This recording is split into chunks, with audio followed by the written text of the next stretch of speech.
السلام علیکم ورحمۃ اللہ وبرکاتہ۔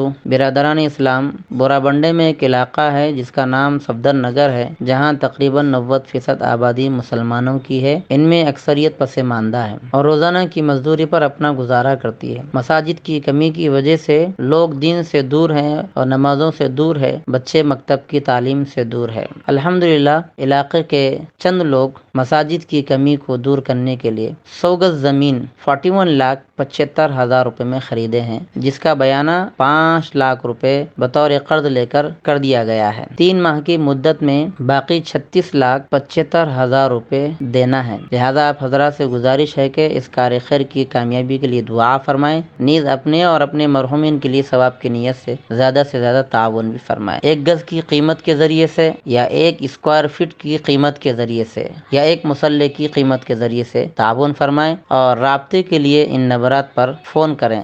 حضرت علیہ السلام نعوذ باللہ کوئی کاہن نہیں تھے، کوئی نجومی نہیں تھے، کوئی ساحر نہیں تھے۔ قرآن نے جگہ جگہ ان الزامات کو آپ کے اوپر سے ہٹا دیا ہے۔ بعض کہتے تھے کہ وہ کاہن ہیں، اللہ نے فرمایا میرا نبی کاہن نہیں۔ کاہن کا مطلب کچھ غیب کی خبریں بتانے والے ہر زمانے میں ہوتے تھے، آج کل بھی لوگ جاتے ہیں ان کے پاس جانا بھی ایمان کو ختم کر دیتا ہے۔ حضرت علیہ السلام نے اجازت نہیں دی کوئی غیب کی بات بتانے والے کے پاس آپ جا کے پوچھیں میری گھڑی کون چرایا، بلکہ یہ پوچھنے کے لیے جانا بھی جائز نہیں ہے اسلام، کیونکہ کوئی بھی غیب کا جاننے والا نہیں ہے سوائے اللہ تبارک و تعالی شانہ۔ قرآن مجید میں اللہ رب العزت نے فرمایا وَعِندَهُ مَفَاتِحُ الْغَيْبِ لَا يَعْلَمُهَا إِلَّا هُوَ وَيَعْلَمُ مَا فِي الْبَرِّ وَالْبَحْرِ وَمَا تَسْقُطُ مِنْ وَرَقَةٍ إِلَّا يَعْلَمُهَا وَلَا حَبَّةٍ فِي ظُلُمَاتِ الْأَرْضِ وَلَا رَطْبٍ وَلَا يَابِسٍ إِلَّا فِي كِتَابٍ مُبِينٍ۔ اللہ ہی کے پاس غیب کے علوم کے خزانوں کی کنجیاں ہیں۔ عندہ مفاتح الغیب، عندہ مفاتح الغیب، غیب کی کنجیاں اللہ کے پاس ہیں۔ لا یعلمها الا ہو، کوئی نہیں جانتا سوائے اس کے۔ جیسے لا الہ الا اللہ، ایسے لا یعلمها الا ہو، کوئی نہیں جانتا سوائے اس کے، یعنی اللہ تعالیٰ کے۔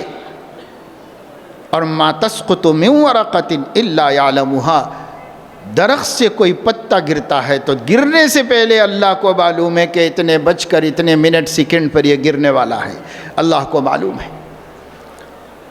وَلَا حَبَّةٍ فِي ظُلُمَاتِ الْأَرْضِ، اور زمین کے نیچے اندھیروں میں جو دانے پڑے ہوئے ہیں ان دانوں کو بھی اللہ جانتا ہے، کس سے کونپل نکالنا ہے، کس کو جلا دینا ہے، سب کو اللہ جانتا ہے۔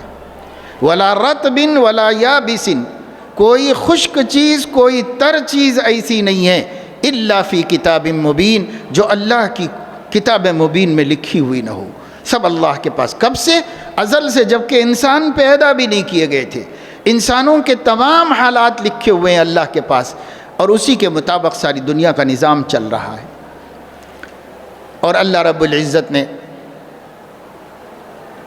نبی پاک صلی اللہ علیہ وسلم کی زبان سے کہلوایا قُلْ لَوْ كُنْتُ أَعْلَمُ الْغَيْبَ لَاسْتَكْثَرْتُ مِنَ الْخَيْرِ وَمَا مَسَّنِيَ السُّوءُ إِنْ أَنَا إِلَّا نَذِيرٌ وَبَشِيرٌ لِقَوْمٍ يُؤْمِنُونَ۔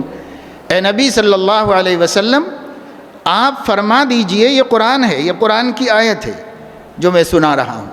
اے نبی صلی اللہ علیہ وسلم، آپ کہہ دیجئے، فرما دیجئے لوگوں کے سامنے لو کنت اعلم الغیب لاستکثرت من الخیر وما مسنی السوء، لوگو مجھے عالم الغیب مت کہو، اگر میں غیب کو جاننے والا ہوتا ہمیشہ اچھے ہی کام کرتا، نقصان نہ اٹھاتا۔ جیسے ابو سفیان کے مقابلے میں نقصان ہوا، جیسے کئی جنگوں کے اندر نقصان ہوا، اگر میں جاننے والا ہوتا تو وہ کام ہی کیوں کرتا جس میں نقصان تھا ملت کا اور میرا اور مسلمانوں کا، میں وہ کرتا ہی کیوں؟ میں تو اللہ کے بھروسے پہ کرتا ہوں۔ ان انا الا نذیر و بشیر لقوم یؤمنون، میں ایمان والوں کے حق میں نہ ماننے کی صورت میں ڈرانے والا اور ماننے کی صورت میں خوشخبری دینے والا ہوں۔ اب حضور علیہ السلام کی میں نے آپ کے سامنے بات رکھی کہ آپ عالم الغیب ہیں، آپ عالم الغیب نہیں ہیں لیکن غیب کی خبریں دیتے ہیں۔ عالم الغیب صرف اللہ ہے، یہ تو قرآن سے ثابت ہے، اس میں کسی کو اختلاف نہیں ہو سکتا۔ جو لوگ اختلاف کرتے ہیں وہ بھی تعویل کے ساتھ کرتے ہیں، سیدھے سیدھے کوئی نہیں کرتا اس سے اختلاف۔ ہر مومن مانتا ہے کہ غیب اللہ کے علاوہ کسی کو نہیں معلوم، لیکن نبی ہم کو غیب کی خبریں دے رہے ہیں۔ ایک بات یاد رکھے نوجوان ہمارے، جتنی باتوں پر ایمان لانے کا حکم ہے اس کو عربی میں مختصر جملہ کیا بولتے ہیں؟ مومن بہی۔ جن چیزوں پر ایمان لانا ہے اس کو مومن بہی کہتے ہیں۔ مومن بہی جتنے ہیں وہ سب کا تعلق غیب سے ہے، شہود سے نہیں ہے۔ ہم کو جن باتوں پہ ایمان لانا ہے کہ یہ بات مانو، یہ بات مانو، یہ بات مانو، تو وہ کوئی بھی مشاہدے میں آنے والی چیز نہیں ہے۔ جو مشاہدے میں آنے والی چیز ہوتی ہے اس کا ایمان سے تعلق نہیں، عقیدے سے تعلق نہیں ہوتا۔ عقیدے کا تعلق غیب کی چیزوں سے ہوتا ہے، اور تبھی تو سوال پیدا ہوتا ہے کہ ہم کیسے مانیں۔ مشاہدے کو کون نہیں مانتا؟ مشاہدے کو سب مانتے ہیں، لیکن غیب کو کیسے مانیں؟ تو نبی کی صداقت کی وجہ سے ماننا ہے، بس ختم۔ ایمان کی تعریف یہ ہے کسی شخص کی لائی ہوئی خبر کو اس شخص کے سچا ہونے کی یقین کی بنیاد پر تصدیق کر دینا، تسلیم کر لینا، اس کو ایمان کہتے ہیں۔ کس کی خبریں ہیں؟ جو حضور علیہ السلام لائے ہیں، سیدنا محمد الرسول اللہ صلی اللہ علیہ وسلم جو خاتم الانبیاء ہیں۔ انہوں نے جو خبریں لائی ہیں ان خبروں کی، ان کی ذات کی سچائی کی بنیاد پر ہر خبر کو قبول کر لینا اور مان لینا، اس کا نام ایمان ہے۔ اور حضور علیہ السلام سچے ہیں، اس کا کیا ثبوت ہے؟ تو کسی کی سچائی کا ثبوت اس کے دور کے لوگوں کی شہادت سے ہوتا ہے۔ حضرت علیہ السلام کو نبوت کا دعویٰ کرنے سے پہلے، یعنی جب آپ نے اعلان کیا تھا تب تک 43 سال ہو گئے تھے، 43 ایئرس مکے میں رہے، وہیں پیدا ہوئے، وہیں پلے، وہیں بڑے، وہیں زندگی گزاری، جوانی وہیں پر، بچپن وہیں پر، شادی وہیں پر کی، بال بچے وہیں پر رہے، زندگی وہیں گزاری، ایک شہر کے اندر ہی پوری زندگی گزاری، پیدائش سے لے کر کے 43 ایئرس تک۔ تب تک پورے سماج میں ایک شخص بھی نہیں تھا جو ان کو جھوٹ کہتا ہو، جھوٹا کہتا ہو۔ ایک مرتبہ کسی نے ان کی بات کو غلط ثابت نہیں کیا، ایک مرتبہ نہیں کیا۔ اتنی بڑی عمر میں کسی کا ایک مرتبہ بھی جھوٹ نہ بولنا معجزہ ہے۔ حضرت صلی اللہ علیہ وسلم نے اسی لیے دعوت دیتے ہوئے سب سے پہلے یہ پوچھا، بھائی میں پہلی بات یہ پوچھنا چاہتا ہوں کہ کیا کبھی میں نے آپ لوگوں سے کوئی جھوٹ بات نقل کی؟ کیا کبھی میں نے جھوٹ بولا آپ کے سامنے؟ اتنا سارا مکے کا مجمع ہے، بولو کبھی میں نے کسی کے سامنے جھوٹ بولا؟ تو سب سے بڑے دشمن نے کہا، ما جربناک بالکذب، ہم نے پوری زندگی میں ایک دفعہ بھی جھوٹ کا تجربہ نہیں کیا آپ سے۔ سب سے بڑے دشمن نے بولا کہ آپ نے کبھی جھوٹ نہیں بولا پوری زندگی میں۔ پھر آپ نے کہا اگر ایسا ہے تو پھر میں ایک خبر دیتا ہوں۔ لوگوں نے اس کو جھٹلا دیا۔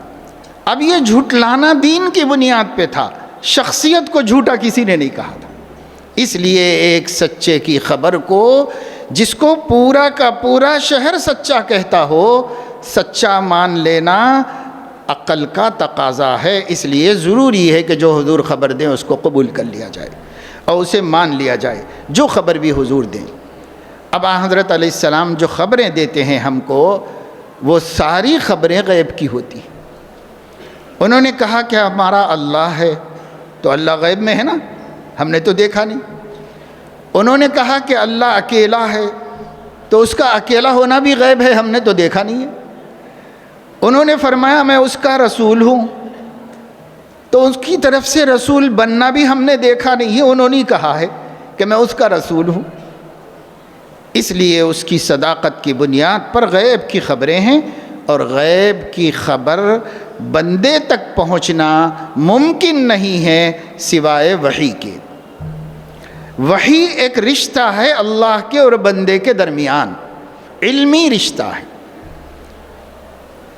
انفارمیشن کا ایک کنیکشن ہے جو اللہ کے اور ایک خاص بندے کے درمیان میں ہے، جس کو اللہ اس کا حق نہ دے اس کو وحی آ ہی نہیں سکتی، صرف نبی پر آتی ہے۔ تو نبی اور وحی یہ دو سورسز ہیں ہمارے عقائد کے۔ وہ وحی سے نبی کو معلوم ہوئی بات ہے اور نبی نے امت کو بتائی ہے، اور جب نبی نے امت کو بتائی تو وہاں سے اب تک 1500 برس گزرنے کو آ رہے ہیں، اس لیے جو نبی سے بات چلی ہم تک پہنچی، یہ صحت سند کے ساتھ ہے یا نہیں، اس کی تحقیق ہم پر لازم ہے۔ یہ بات وہاں سے چل کے ہم تک آئی تو کیسے آئی، کن لوگوں کے ذریعے سے آئی، اس کے بیان کرنے والے کون لوگ ہیں، تو ہم تک تحقیق کی ضرورت نہیں، جن زمانے میں کتابیں لکھ دی گئی ہیں وہاں تک تحقیق ہو جائے کافی ہے۔ بخاری شریف تک مثلاً تحقیق ہو جائے کہ امام بخاری تک کیسے پہنچی، امام مسلم تک کیسے پہنچی، امام ترمذی تک کیسے پہنچی، امام احمد تک کیسے پہنچی، وغیرہ وغیرہ محدثین جنہوں نے حدیثیں کتابوں میں لکھ دی ہیں، ان تک کیسے پہنچی، اس کو دیکھنا پرکھنا اور اس کے اوپر یقین کرنا ہمارے لیے ضروری ہے۔ Umar enterprises wholesale kirana and general store. ہمارے پاس ماہانہ راشن ہول سیل قیمت پر دستیاب ہے۔ شادی، ولیمہ یا کسی بھی دعوت کے لیے معیاری اور شاندار کوالٹی کے سامان ہول سیل ریٹ پر دستیاب ہے۔ ہمارا پتہ یاد رکھے، مادانہ پیٹ مارکیٹ نزدیک مسجد محمدیہ۔ اس نمبرات پر آج ہی کانٹیکٹ کریں، 9700145714 770257055۔ Umar enterprises wholesale kirana and general store.